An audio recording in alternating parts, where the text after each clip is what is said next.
Next week marks 3 years since 10-year-old Xavier Harrelson disappeared in Poweshiek County. A farmer discovered his body 4 months later. Still no arrests in the case, but investigators say they are getting closer. KCCI's Laura Terrell talked with the Iowa Division of Criminal Investigation about where the investigation stands today.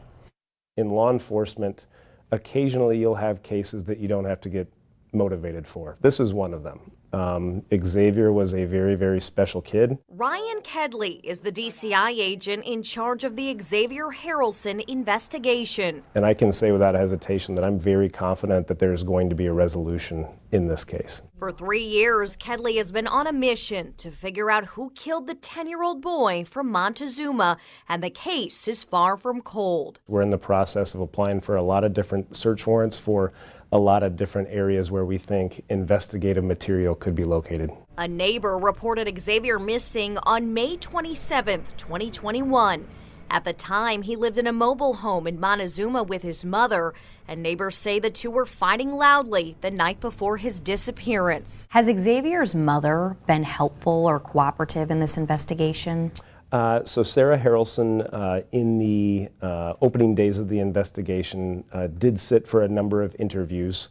Beyond that, we have gotten a lot of good cooperation and help from Xavier's father and extended family. Sarah Harrelson has a history of drug use. 1 year after her son's disappearance, she was caught selling meth to an undercover officer. There is now a new warrant out for her arrest for violating her probation in that case.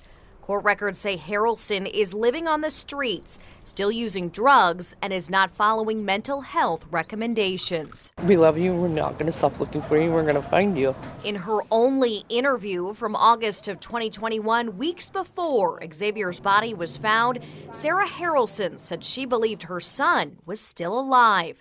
She has not spoken to the media since. How many suspects, if any, do you have in this case?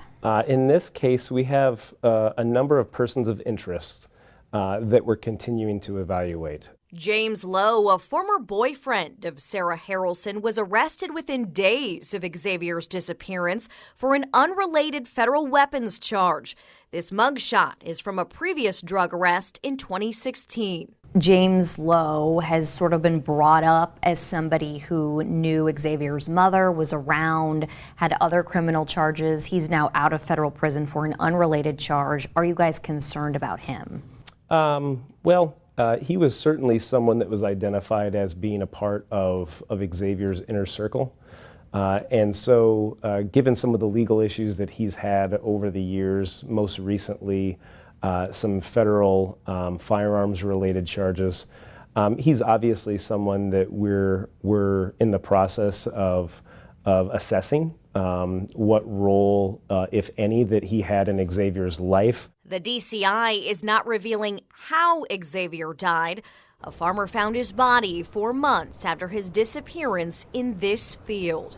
It's about 3 miles away from his mobile home. Why do you think this case has been so difficult to solve? Well, you never know exactly what type of investigative hand you're going to be dealt in the initial stages of the investigation.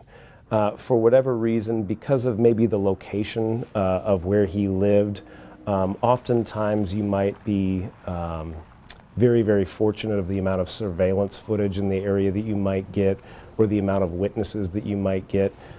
Because of the hand that we were dealt, it just so happens that this one is more of a long-range investigation than others are.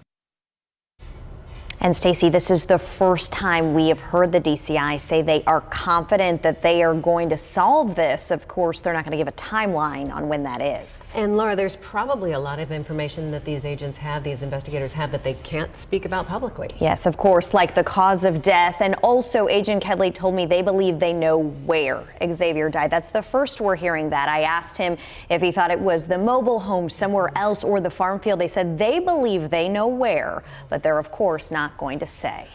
This little boy needs some peace. There's part 2 tonight. Yes, more coming up tonight. We're going to hear from the farmer who found his body. It's his first ever interview, and hopefully, justice for Xavier. All right, Laura, thank you so much. Very interesting work. Good job.